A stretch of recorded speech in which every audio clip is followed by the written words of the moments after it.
Pero kung bago ka pa lang sa aking channel, paki-like, share, and click the subscribe button and the notification bell para lagi kayong updated sa mga parating ko pang uploads.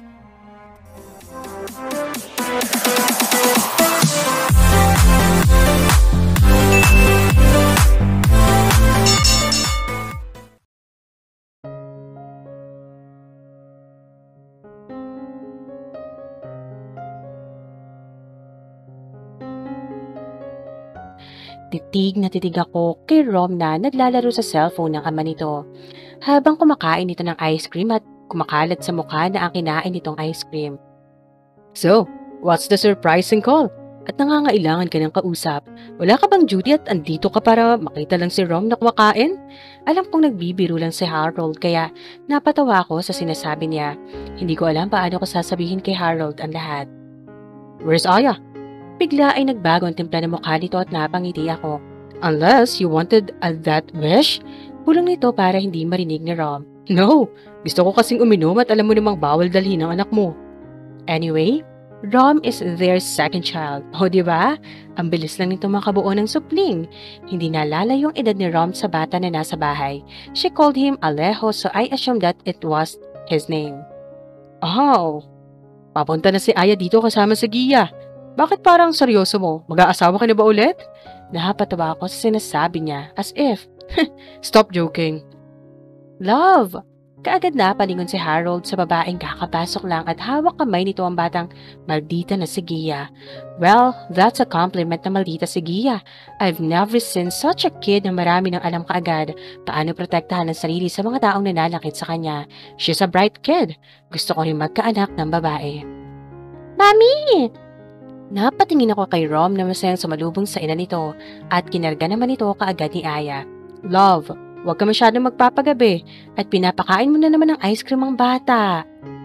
Umiiyak na kasi, Love. Don't punish me later, baby. I love you all. Mag-iingat kayo sa pag-uwi. Paulo, huwag ka masyadong naglalasing ha. Huwag mong idamay ang asawa ko. Sabi ni Aya at nag-thumbs up lang ako. Tumingin ako sa ibang direksyon nang humalik pa si Harold sa asawa nito. We're in the same status na may asawa pero magkaiba kami ng kulay sa buhay. Dahil sobra na nilang colorful at saya. Nakakaingit yon? Pagkaalis nila, lumipat kami kaagad sa senaryo at doon nilunod ko ang galit ko kay Alora. She's what? She's back? Gulat na tanong ni Harold pagkatapos kong sabihin na bumalik na si Alora sa bahay. Yeah, with my son. Inisang lagok ko ang tubig ko ang alak ko at kaagad sinalina ng baso ko. You got a kid with your surrogate wife? Parang nagpanting ang tenga ko sa sinasabi ng surrogate. Bakit parang nakakagalit ang salitang yun? Sinabi ko yun kay Alora at wala akong pakailang kung nasaktan ko ito dahil pasgalit ang nasa dibdib ko ngayon pero hindi ko gustong marinig yun sa ibang tao. He's a year older than Rom. Wow! Congrats, bro! Hindi ka dapat malungkot. Celebrate it! What's the plan? Fucking shit! I am so damn happy for you. Congrats! You have the right to celebrate with me during Father's Day. What's the plan? I am going to get my son. Huh? You mean, hindi kayo okay na nagbalik siya? Why would I be happy for her comeback? What's the reason? The fucking hell would I do that? I hate her to my bones. The guts of her. Umalis siya na walang paalam at pangalawa. She kidnapped my son. I can sue her. Do you not love her anymore? Do I have to love a woman who broke her promises without a reason? Alam mo pare, idaan niyo muna sa usapan yan. May anak kayo at malinito ang bata kung bakit kayo naghiwalay. Come to think on the child's perspective. Walang ibang kawawa kundi ang anak mo. I don't know pare. Gusto ko siyang saktan pero hindi ko magagawa yun sa isang babae. She's still a mother of my kid. At baka ayawan ako ng anak ko. Weh, natatakot kang ayawan ka ng anak mo? O natatakot ka sa pagbabalik ni Alora? Come on, wala na akong feeling sa kanya pre. Kung naaawa man ay sa anak ko na, she's a total nothing to me. No offense man, pero sasabihin ko na lang, paano mo naman nasabi sa iyo ang bata? Baka naman iba ang ama ng bata bro. Sorry to say this pero baka naman may lalaki na siyang kinakasama. With my grandmothers around? Ang kapal naman. If you just saw the kid ay talagang kamukha niya ako nung bata pa ako. Oh, isa pa yung si Lola mo. Paano kayo naloko ni Lola? She surely knows how to keep a secret. Baka mamaya niyan, triplets pala ang anak mo. That's impossible. Hindi naman niya siguro dadali ng isa habang iniiwan din ng iba. Umuwi ka muna at mag-usap kayo ng matino ni Alora, pare. Listen to her side first kung bakit kanya iniwan. Still, I won't forgive her. I can't do that to my very own wife, pre. Malaki akong tao at maliit lang sa Aya, but I am proud to tell you that I am a complete idiot pagdating kay Aya. Under this Aya, kung baga, but I love the feeling na under niya ako. I feel so much love with her the moment I witnessed how she carried Rom for 9 months. Malay mo, hindi rin niya ginustong umalis pero huli na nang malaman niyang buntis din siya, pero pinanindigan niya. Ang pagalis. Widen your thoughts about women, pare, lalo na sa asawa. I don't want to say this, but what if? What if muntik na siyang namatay during labor? At nagbalik lang sa'yo ay ang anak mo na wala na ang ina nito. Mananatili ka pa ba rin magalit sa kanya? You were not in my shoe, pare. Nahihirapan din ako. Well, that's in your side, bro. Isa lang ang solusyon dyan. What? She's already gave you one here. I think settle the annulment na ang kasunod niyan. May kanya-kanya na kayong buhay, adequates na. Annulment? That's already on my head, and I am going to talk to my lawyer tomorrow. Yeah, process it right away. Mind you this, ang bata hindi nakukontento kapag wala ang ina nito. Mas mahilig sa mommy ang mga bata lalo na sa edad ng anak mo? You have to soon your kid first bago ka mag-isip na kunin mo siya. Mas attached yan sa kanila. Sa kinalakihan nila kaysa sa iyo na stranger pa rin. Ngayon maglalasing ka? Malay mo, hinihintay ka pala ng anak mo sa bahay mo para makipaglambingin sa'yo. Baka masama ang first impression niya sa'yo, lalo na't uuwi kang lasing sa kanya. Sinipat ko ang relo ko at pasado 9:00 na ng gabi. Napatango ako sa advice ni Harold. Ano ngayon kung uuwi akong andyan pa si Alora? Wala akong pakailang kung saan ito matutulog ngayong gabi, basta sa akin katabi ang anak ko. Tumayo ako at ngumiti kay Harold. Galing ng advice mo ah. I think I should go home first. Ge, wag mo ipakita sa bata kung mag-aaway kayong dalawa. Sabi niya at sinigurado ko talagang itanim ko sa utak ko ang advice niya. Mansyon. Sharp 10 na makarating ako sa bahay at sa labas na pa lang ay marinig mo na ang tawa ng bata. Gising pa pala ito? Naramdaman ko sa kaloob-looban ng puso ko ang tuwa. Hindi nila ako napansin na pumasok ako. Bibo siyang magsalita sa lolo at lola nito. Hindi pa niya ako nakilala at nakita dahil tulog ito nang sinundo ko sila kanina kaya paniguradong iisipin niyang isa lang akong estranghero. Hi! Sabi ko at nalaki ang mga mata nito na naglalaro ang tuwa at kagad itong tumakbo palapit sa akin. Daddy! Tanging sabi nito at parang kinurot ang dibdib ko as I met him halfway. Niyakap ko siya ng mahigpit at hindi ko mapigilan ang sarili ko sa pag-iyak. I miss you so much, Daddy, and I love you too. Sabi nito. I miss you more. You've grown up so great, huh? How did you know I am your daddy, boy? Kinarga ko siya, tumupo ako sa couch na nasa kandungan ko lang siya. Come on, Dad. Mama and Lola has your pictures. Sabi ni Mama, she stayed with the superheroes dahil you saved lives. Lola, Grandma, Grandpa, and Daddy. So, gusto ko Dr. Dean and Mama Wilson become an assistant superhero too. Lihim kong tinignan ang paligid at hindi ko nakita ang presensya ni Lola at ni Alora. Baka magkasama na naman ang dalawa. Assistant superhero? Why? She'll become a nurse soon, Daddy. She will assist you, so she's an instant or assistant superhero. Napangiti ako sa anak ko sa pinagsasasabi niya mga superhero. Are you hungry? Hindi pa, but I am tired. Bumaba ito at hinila ako para pumunta sa silid namin. Say goodnight to Grandma and Grandpa first. Sabi ko, tumakbo ito pabalik at tumalik sa kanila, then run again. Hindi yata naglalakad ang anak kong ito. Well, he's still a kid. Pagdating sa kwarto ay nagkalat sa sahig ang mga gamit. Actually, organized siya pero sa sahig nga lang nilalapag ang mga gamit ito. Dumiretso ito sa kama but one thing caught my attention. Pinulot ko ito at dinala sa kama. It was wallet-sized picture of Alejo showing off his 2 frontal teeth, happily smiling at the camera and his mommy carrying him and sweetly look at the camera. Napalunok ako ng laway at pilit kinalma ang sarili ko.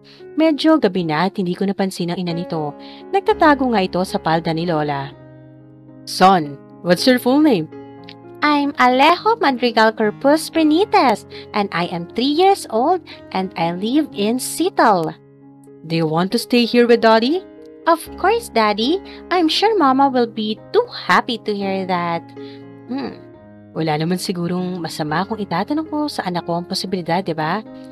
Back in Seattle, do you happen to have a new daddy? Kagad itong umiling-iling at napabuga ako ng hangin. Don't tell Mommy about that, okay? Yeah, sure. You go to sleep now. But I miss my mama. Kumunot ang noo ko. Ibig sabihin nagising ito na hindi alam ni Alora? It's Mommy. Sabi ko sa kanya. Your mommy is tired and she needs some rest too. Tumahimik lang ito at yumakap sa akin. Okay, fine. Iintindihin ko muna kung nakatulog na ito na hindi napansin ng bata na nagising. It was a long flight, indeed. Malamang na sobrang pagod ng katawan nito kaya kailangan ko na rin patulugin ng bata. I'm going to buy toys tomorrow with Grandpa, Daddy, ha? Sabi nito na nakapikit na. Really? Then, you sleep ahead and wake up early tomorrow, little bad. Sabi ko and sing him some lullaby. Hindi ko alam kung anong gagawin ko dahil hindi ko ito naranasan pa. Binigla lang ako ng pagkakataon. Tinitigan ko ang mukha ng anak ko and kiss his forehead. You're way too mature for your young age. Don't grow up too fast, right? Bulong ko sa kanya pero hindi na ako nakakuha ng sagot sa kanya. Bumangon ako at nagbihis ng t-shirt and wore my boxers at nahiga na sa kama. Kinuha ko ulit ang picture sa tabi ng kama at hindi ko mapigilan na mapangiti dahil kahit papaano ay nasa mabuting kalagayan ng dalawa. She's glowing and she's pretty and she looks so hot, Mama. Harold scared me. Bumalik sa isip ko ang sinasabi niya, what if she died during that time? How am I supposed to accept that? Tumingin ako sa kisame. Wait, hindi naman niya nakita ang mukha niya dyan, right? Oh shit. I need to repaint that tomorrow, first thing in the morning. Pag nakita niya yan, iisipin pa niyang hindi pa ako nakamove on sa aming dalawa. Alora, you've gone too far, and I can't find some answers on how to forgive you this time. Nagagalit ako dahil mag-isa mong ina akong responsibilidad na pwede ko namang gampalan. You're stepping my ego. Inilagay ko sa wallet ko ang picture ng mag-ina at bumangon ulit. Patay na ang lahat ng ilaw sa sala kaya dali-dali akong bumaba at dahan-dahan akong pumihit sa doorknob ni Lola. Pero nakalak yun. Is she that scared? Nakakahiya namang maghanap pa ako ng spare key kaya bumalik na lang ako sa kwarto ko at natulog. 4:45 a.m. at gising na ako. Tulog mantika pa ang nasa tabi ko kaya pumunta ako sa kabilang kwarto and start my workshop. Ayokong tumaba at mukhang pangit. I need to burn some fats. Nakakaya naman sa kasama ko mamaya. Hindi kay Alora ha? Hindi sa anak ko. Sasama ako sa anak ko today. Bahala na sa Alora kung sasama ba siya o hindi. It is better kung hindi muna para may time naman kami ni Alejo. Exactly 6 a.m. ay lumabas na ako at wala na si Alejo sa kama kaya naligo na ako kaagad. No duty for today dahil lalabas kami ni Alejo. Kailangan kong lumaan ng oras sa kanya. Pagbaba ko ay nakita ko sila na nasa hapag-kainan. Paulo, what do you think of this high chair? I asked my friend to deliver this first thing in the morning at dumating na kaagad, sabi ni Mommy. Wow, do you like that bed? Do you like that, son? Yes, Daddy. Good morning, La. Bati ko kay Lola. Morning. Dumiretso ako sa counter para gumawa ng sarili kong kape sa coffee maker. Hindi ko na naman napansin si Alora. Kagabi pa ito, wala sa paningin ko. Did she takes it seriously na iiwas siya tuwing makikita niya ako? Si Alora, La. Tanong ko pagkaupo ko dala ang kape ko. Lumabas? Sagot ni Lola kaya umangat ang kilay ko. Ang aga naman. Hindi man lang niya pinuntahan si Alejo? She works. Alejo, darling, excited ka na ba para mamili ng toys? Napatingin ako kay Mami na kaagad binaraan sinabi ng anak ko. Is there something wrong na hindi ko alam? Yes, Grandma. Can we wait for Mama too? I miss her already. She promised to buy me pizza last night. Binaba ko ang kape ko. What did you say? Where's your mommy again? Last night? She said she had to work para bili ng milk. Alibi. That's purely an alibi. Ibig sabihin kagabi pa ito umalis ng bahay? Ni hindi man lang iniisip kung okay ba si Alejo sa mga tao na nakapalibot na ngayon. Niya lang nakita. Paulo, did you send her off? Mahinang tanong ni Daddy para hindi marinig ng bata kaya nangunot ang noo ko. Alejo, can you please get my vitamins on my room, darling, please? Sabi ni Lola at kagad naman itong kinuha ng kasambahay para makababa sa high chair ang bata. Sure thing, Lola. At tumakbo ito. Bakit mo hinahanap ang tao kung ikaw mismo nagpapalayas? Sabi ni Lola. Yeah, it's true. I said that pero hindi man lang niya iniisip kung okay ba ang bata na mag-isa dito sa bahay. Bakit hindi man niya anyak si Alejo para umalis siya ng walang pag-iisip? Paulo, you sent her off.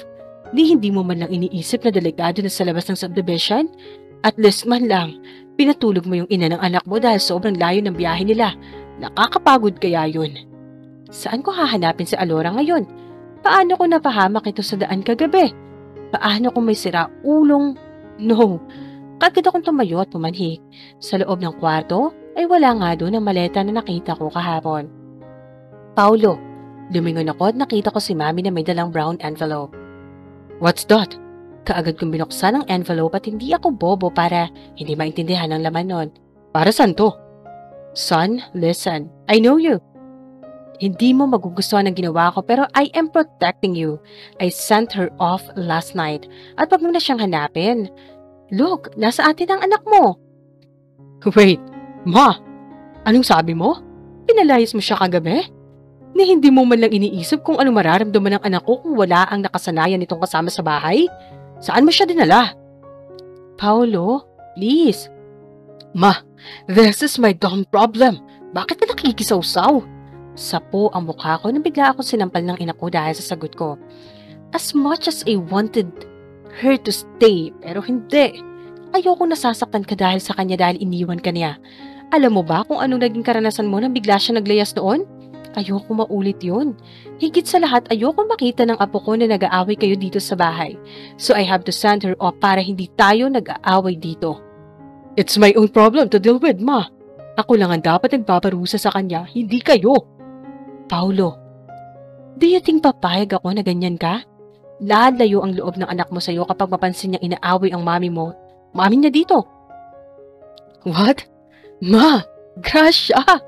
Gusto mo bang kaming tatlo ang aalis sa bahay na to para gusto mo ng tahimik? Annulment? Superhero indeed. Hindi mo man lang kinausap yung tao na baka pwede pang maayos sa pagsasama namin? Paulo, ibalik niyo dito ang ina ng anak ko kung ayaw niyo kami mismo ni Alejo ang lalabas sa bahay na to para hanapin ang ina nito. Stop treating me like an idiot. Ginawa mo akong walang kwentang tao. Malaki at matanda na ako para mabigyan ko ng solusyon ang problema namin ni Alora. Paulo, you're a wife too as well as a mom. Hindi kompleto ang araw ko kung lumaki akong wala ka na gumagabay sa akin. Isipin mo rin si Alejo kung wala si Alora. Naghihintay ang bata sa sinasabing pasalubong ng ina nito. Wala itong bukang bibig kagabi kundi mahal na mahal nito ang ina nito. Kung may problema man kami, wala na kayo doon. Hindi ako nakakailangan ng kakampi. Sabi ko at tumali sa harapan ng ina ko. Pagbalik ko sa hapag ay kumakain pa rin si Daddy, Lola at si Alejo. Wala na akong gana kumain, kaya inubos ko lang ang kape ko. I'll let Bench fetch her, sabi ni Mami nang sumunod dito sa akin at umalis din kaagad. Naghari na naman ang katahimikan sa amin dahil kay Alejo. I am sorry if I jump into conclusion, sabi niya. Alora's point of view. Kababalik ko lang mula sa tindahan para bumili ng bagong SIM card para matawagan ko si Lola. Miss na miss ko na si Alejo at halos hindi na ako makatulog dahil sa kakaiyak kagabi. Napapitlag ako nang may mag-doorbell at malakas na katokang nasa labas. Dali-dali akong bumangon, baka may emergency sa hotel. Galit ang mga mata niya at walang paalam na pumasok sa unit ko at dumiretso sa kwarto. Paulo, anong ginagawa mo dito? Paano mo nalaman na nandito ako? Hindi ito nagsalita kaya sinundan ko ito at parang wala lang na pinalibag ang maleta ko sa gitna ng kama at ipinasok ang mga damit ko. Paulo, ano ba? Agaw ko sa mga damit ko. Mayaman ka ba at may pambayad ka ng hotel? May ibang lalaki ka ba na nakapasok dito? Wala akong panahon para makipag-away sa kanya kaya tumahimik lang ako. Pagkatapos ay hinila niya ako palabas ng unit ko, hindi ako nakapagsuot ng tsinelas. Hindi ka pwedeng lalabas ng mansyon. Hindi ako bobo para maisahan mo ko. Galit talaga si Paolo at hindi ko alam kung bakit. Bitawan mo ko! Pilit kong hinila ang kamay ko para makaalis sa pagkakahawak nito at talagang umiiyak na naman ako. Umalis ako kagabi, hindi para maglande. Natatakot akong ipakulong at hindi ko na makita ang anak ko. Save that for yourself. Hindi mo man lang iniisip na buong gabing umiiyak ang anak natin dahil hinahanap ka? Singhal niya sa akin kaya natahimik ako. Sa pagkakaalam ko ay excited makasama ng bata ang ama niya. Pero kapag galit nga lang naman ng talaga palagi si Paolo, ay paniguradong matatakot ang anak ko sa sarili nitong ama. Ni hindi niyo man lang ako kinuha? Ni hindi ko nga alam kung saan ka nagtago. Tinanong mo sana kay Mama Gracia. Inis kong sagot sa kanya tumahimik na ito. Dinala mo na lang sana ang bata dito at kakausapin ko siya makikinig si Alejo. I don't need your explanation.